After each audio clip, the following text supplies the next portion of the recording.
Praise the lord. దేవుని ఘనమైన నామమునకు మహిమ కలుగును గాక. ఈరోజు దేవుని వాగ్దానము, జరిగినది నా వలననే జరిగెను. 1వ రాజుల గ్రంథము 12వ అధ్యాయము 24వ వచనము. ఈ ఉదయకాల సమయంలో మహాగణుడైనటువంటి దేవుడే మనందరితో మాట్లాడుతున్నాడు. జరిగినది నా వలననే జరిగెను అని. బ్రతుకులో నిరాశలన్నీ దేవుని ప్రేమ విశేషాలే. దేవుడే అంటున్నాడు, నీ జీవితంలో ముసురుకుంటున్న కారు మబ్బులను అది మహిమ రథాలుగా మార్చేస్తుంది. నీ అడుగు ఇరుకులో పడనివ్వదు. నీవెప్పుడైనా ఆలోచించావా, నీకు సంబంధించిన వాటన్నిటిలో నా బాధ్యత ఉందని? మిమ్మును ముట్టినవాడు నా కనుగుడ్డును ముట్టుకున్నాడు. నిన్ను శోధన ఎప్పుడు భయపెడుతుందో కూడా నేను చెప్పగలను. శత్రువు ఎప్పుడు వస్తాడో కూడా చెప్తా. ఇవన్నీ నా వలనే జరుగుతాయి.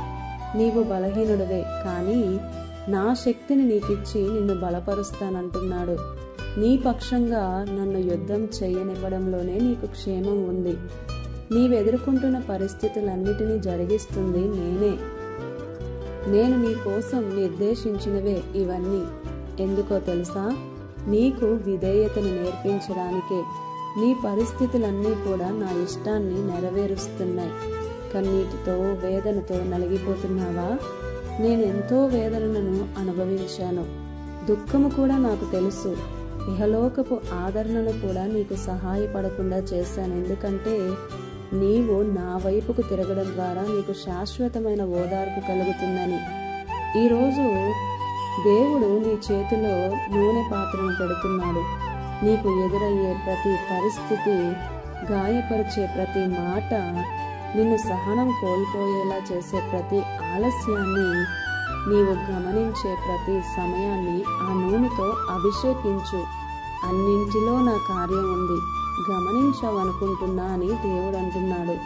నీ తండ్రికి నీ అవసరాలు తెలుసు.